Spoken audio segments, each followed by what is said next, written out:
Okay, so ready for a deep dive into something totally different. I am.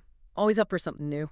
We're talking about a cryptocurrency ecosystem built around, get this, the seven deadly sins. Really? You have my It's attention. called the 7DS project, and Oh.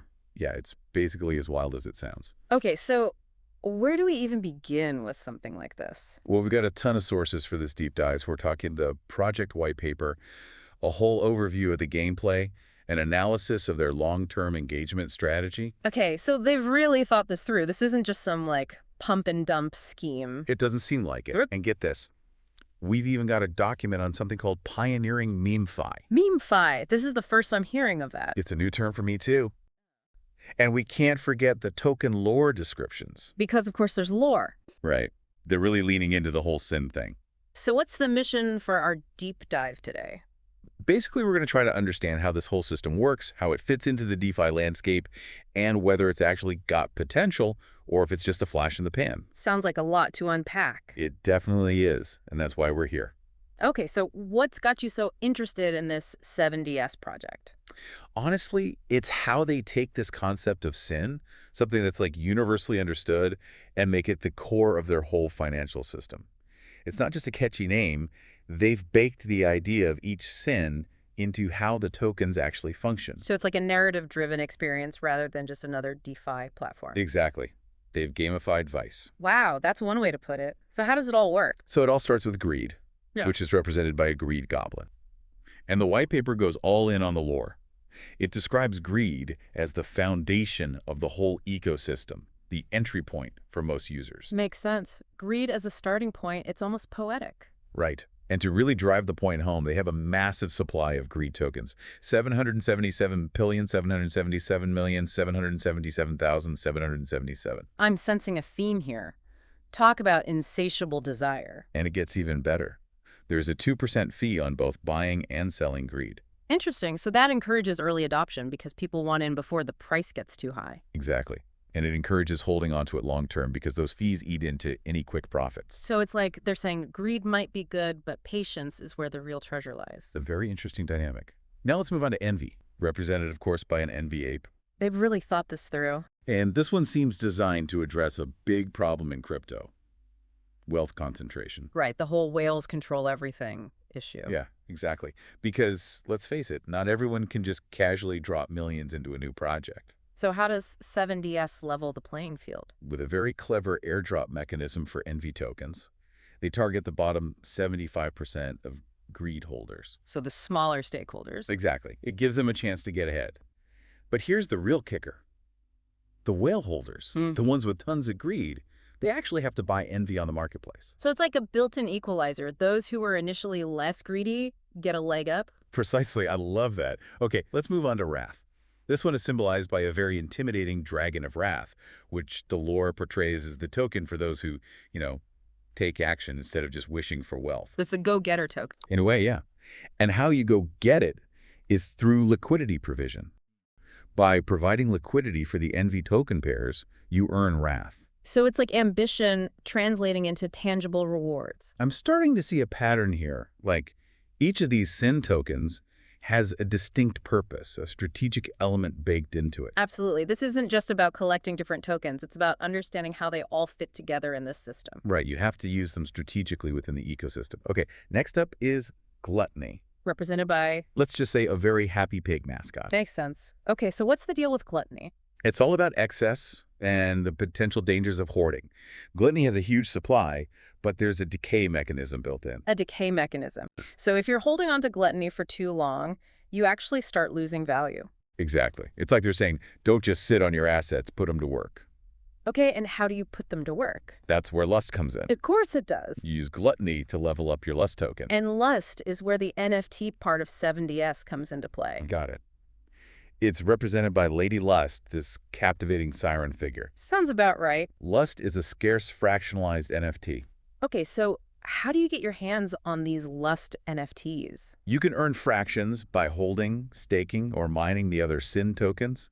But to level up your Lust NFTs, you need to burn those gluttony tokens. So it's like you're feeding the insatiable hunger of the market to fuel your own desires. They've really thought of everything. Clever, yeah. Okay, so gluttony feeds lust. Makes sense, I guess, in this context. What about the rest of the sins? Oh, well, we can't forget about sloth, represented by, you guessed it, a sloth. So predictable in the best way possible, Right. And this token is all about what happens when you're inactive. which is a cardinal sin in the crypto world, right? Always got to be hustling, watching the charts. Exactly. But with sloth, you've got to interact regularly or face the consequences. Okay, I'm intrigued. Tell me more about these consequences. So you have to compound your sloth rewards every 7 days. Every 7 days, got it. And what happens if you, forget or miss that window? Your rewards stop accumulating. No rest for the wicked, right? Even in the world of crypto. So it's like a built-in reminder to stay engaged. Precisely. But hold on, because here's where it gets even more interesting. What if you're a little too eager and you try to compound more than once every 7 days? Oh, there's a catch, I bet. Big time. Your purity multiplier takes a hit, back to 0 across all your tokens. Ouch. So even if you're trying to be active, you could be shooting yourself in the foot. A delicate balance, between action and patience. Sloth is about finding that sweet spot.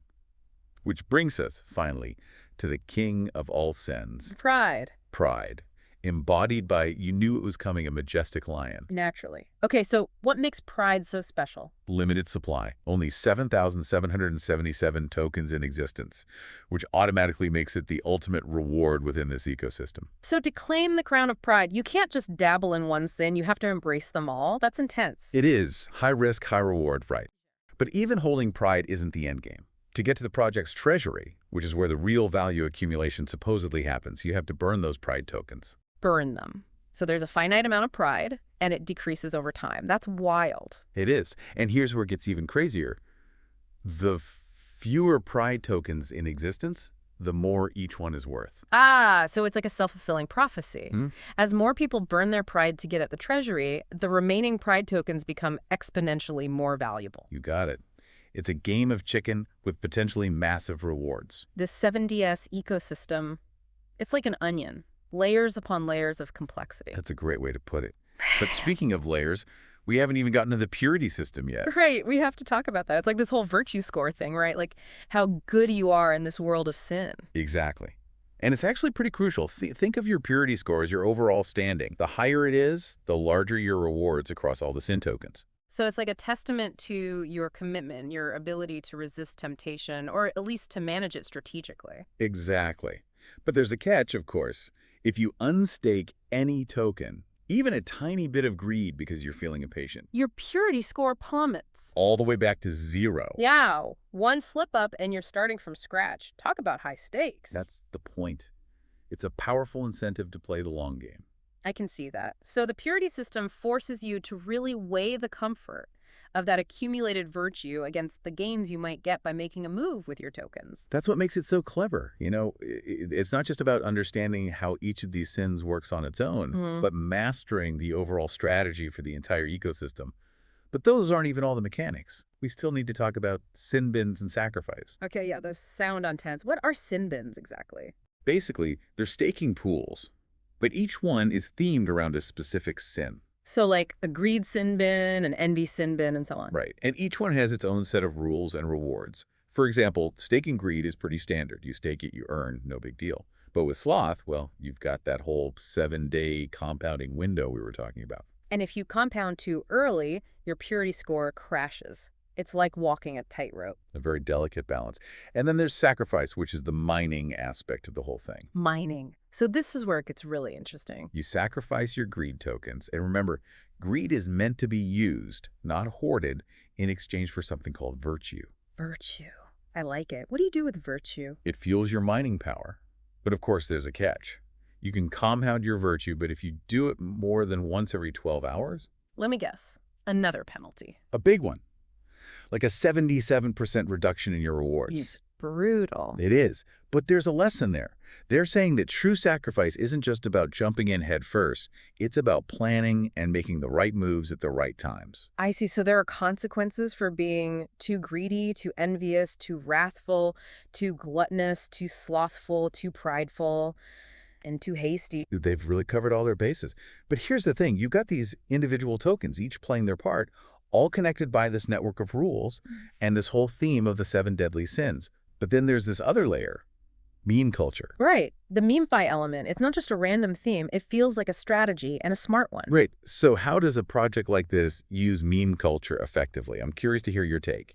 It is. Yeah, they're playing it really well. I mean, first you've got the thematic consistency they're going for. The sin-based tokens, those crazy mascots. I mean, who could forget the greed goblin and this whole narrative that runs through it all? Exactly. It's practically designed to be shared, talked about, turned into memes. Yeah, they've built a world that's super relatable and practically begs to be memed about. Right. And then you add the gamification aspect on top of that. The whole journey from greed to pride, the strategy involved, Yeah. the leveling mechanics for the Lust NFT. It's supposed to be fun and competitive, something people want to share and talk about, And if people want to share it, it's got that viral potential. which, as we know, is like gold in the crypto space, especially these days. Definitely. But it's more than just hype, right? Way more. This goes beyond just creating buzz. It's about building a real community. Because a strong community is what gives a project longevity. 100%. And 7DS seems to get that. They've got governance baked in, that shared treasury we were talking about, that balance between competition and cooperation. So it keeps people engaged and makes them feel Yeah. like they're part of something. Exactly. So yeah, they're onto something with this whole meme culture angle, but can that really sustain a DeFi project long term? That's the million-dollar question. That's where the other side of the equation comes in. Long-term engagement. Which they've clearly thought about. I mean, we've talked about some of the ways they're already doing it, like how all the tokens are connected. Right. You can't just focus on greed, for example. Mm-hmm. You got to think about how it works with envy, with gluttony, with lust, with all of them. And then there are all those time-based elements that force you to interact regularly. The 7-day compounding for sloth, that 12-hour limit for sacrifice. It keeps people on their toes, makes them really think about their next move, It gamifies patience, which, let's be real, is not a virtue most people in the crypto world are known for. especially these days. So Yeah. it's smart. And don't forget the whole progressive complexity thing. Oh, right. You start with greed, which Mhm. is simple enough on its own, but then as you get deeper into the system, as you start messing around with the other sins, It gets more and more complex. which forces you to keep learning as you go. And as the community grows, that knowledge base will grow with it. People will be sharing strategies, figuring out the best times to compound, how to maximize their purity scores, all that. So it becomes a self-sustaining learning environment. Exactly. And let's not forget about the financial incentives, which never hurts. Staking rewards, mining rewards, those pride tokens potentially going through the roof. All of that motivates people to stick around, to keep playing the game. And then you add the whole collectible aspect of the Lust NFTs. Because everyone loves a good NFT collection these days. It's true. And that's just another layer of engagement. They've really created an ecosystem where the users are incentivized to keep things moving, to keep the momentum going. They've tapped into something very primal in human nature, wouldn't you say? I'd say so.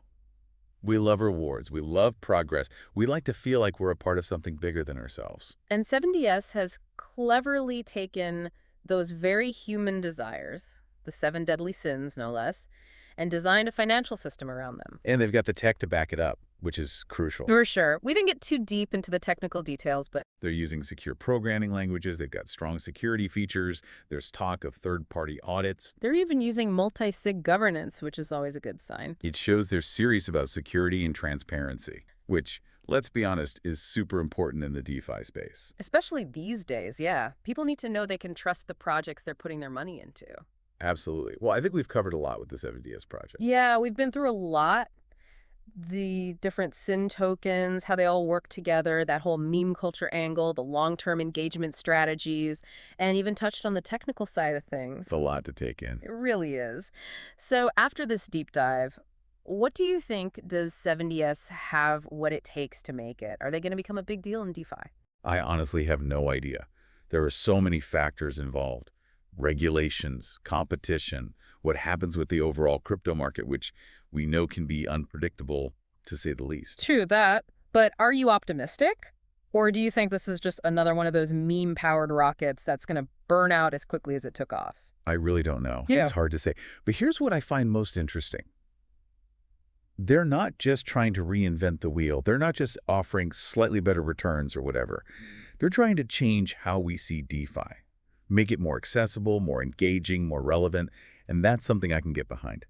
Yeah, I'm with you on that. 7DS is doing something different. They brought something new and exciting to the DeFi space. And hey, even if they don't succeed in the long run, at least they got us thinking, right? And isn't that the whole point of a good deep dive?